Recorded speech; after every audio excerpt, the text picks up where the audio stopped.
क्या आप जानते हैं जब किसी मनुष्य की मृत्यु होती है तो उसके मरणोपरांत वह अपने जीवन की समस्त जमा पूंजी जिसमें कि घर, धन, दौलत, यहाँ तक कि अपने संबंधी जन, रिश्ते नाते सबको पीछे छोड़कर चला जाता है। मृत व्यक्ति की याद में उसके प्रियजन उसकी फोटो अपने पास रखते हैं, उसकी तस्वीर को अपने घर में लगाते हैं। यही नहीं, उसकी चीजों का भी इस्तेमाल करते हैं, यहाँ तक कि उसके वस्त्र भी पहनते हैं। लेकिन क्या आप जानते हैं मृत व्यक्ति के वस्त्र पहनना अशुभ माना गया है। हमारे ग्रंथों में ऐसा करने के लिए मना किया गया है। क्या आप जानते हैं इसके पीछे के कारण क्या हैं? तो चलिए हमारी आज की इस वीडियो में हम जानेंगे कि इसके पीछे का रहस्य क्या है और इसके पीछे के धार्मिक कारण क्या हैं। तो बने रहिए हमारे साथ आज की इस वीडियो में। वीडियो को अंत तक जरूर देखिएगा। मित्रों, हमारे सनातन धर्म में मृत व्यक्ति के वस्त्र पहनने की सख्त मनाही है। इसके पीछे का सबसे बड़ा कारण, सबसे प्रमुख कारण यह है कि ऐसा करना हमें कमजोर बनाता है। मित्रों, मृत व्यक्ति के वस्त्र पहनने से हमें उसकी याद ज्यादा सताती है।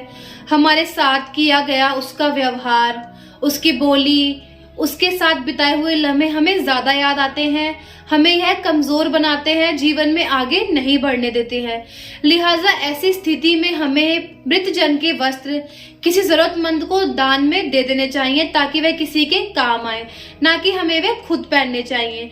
ये हमारा आत्मविश्वास कमजोर बनाते हैं और हमें कमजोर बनाते हैं। हम जीवन में आगे नहीं बढ़ पाते हैं, हम उस व्यक्ति की यादों से निकल ही नहीं पाते हैं। मित्रों, ऐसा करना हमारे भविष्य के लिए हानिकारक साबित हो सकता है।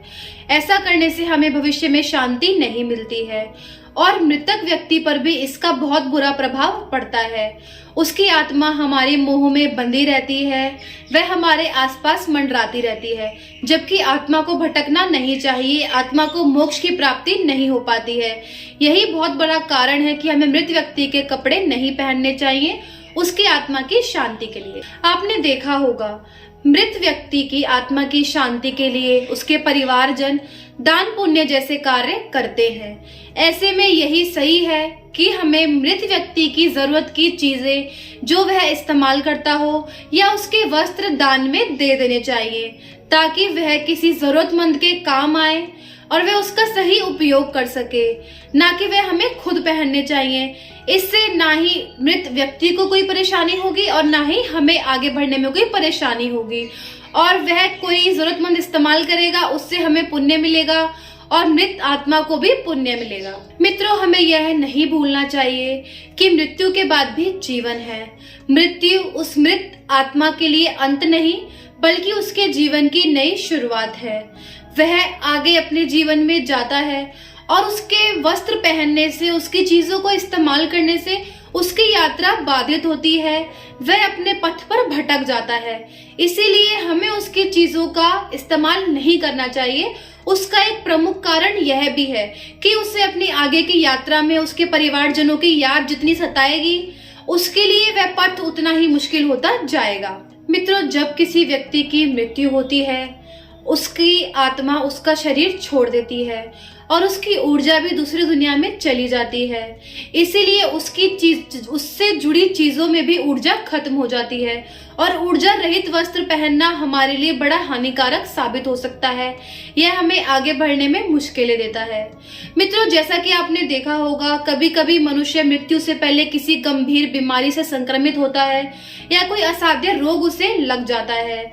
ऐसे में उस मनुष्य के वस्त्र पहनना भी उस बीमारी की ऊर्जा को हमारे शरीर तक पहुंचाना होता है। इससे हमें भी कई रोग होने का खतरा रहता है, बीमारी होने का खतरा रहता है। इसलिए इससे बचने का सबसे सरल उपाय यही है कि हम मृत व्यक्ति की चीजों का इस्तेमाल ना करें, उसके वस्त्र ना पहने, बस मन ही मन हम उसे याद करें और उसकी आत्मा की शांति के लिए प्रार्थना करें। मित्रों, यह सब जानने के बावजूद भी यदि कोई व्यक्ति अपने प्रियजन के वस्त्र पहनना चाहता है तो उसके लिए भी हिंदू धर्म में विधि विधान से एक पूजा बताई गई है। इसके लिए मृत्यु के 40 दिन बाद तक उन कपड़ों को छूना या पहनना वर्जित होता है।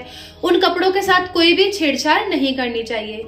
40 दिन के बाद हमें पास ही के किसी मंदिर में उन कपड़ों को ले जाकर उनका अभिषेक कराना चाहिए, जिससे उन वस्त्रों की नकारात्मक ऊर्जा मर जाती है और उनमें सकारात्मक ऊर्जा का प्रवेश होता है। तो मित्रों, यदि आप भी अपने प्रियजन के वस्त्र पहनना चाहते हैं तो इन नियमों का पालन जरूर कीजिएगा। जैसा कि आप जानते हैं, वस्त्र और गहने और पैसों को तो दान में नहीं दिया जा सकता। इसके लिए भी यही विधि बताई गई है, जैसा कि हमें वस्त्रों के साथ करना है। मित्रों, कैसी लगी आपको हमारी वीडियो, हमें कमेंट करके जरूर बताइएगा। और क्या आप जानते हैं, हमें मृत व्यक्ति की तस्वीर घर में लगाने के भी वैदिक नियम है। यदि आप उनके बारे में जानना चाहते हैं तो हमें कमेंट करके जरूर बताइएगा, हम उस पर भी वीडियो जरूर बनाएंगे।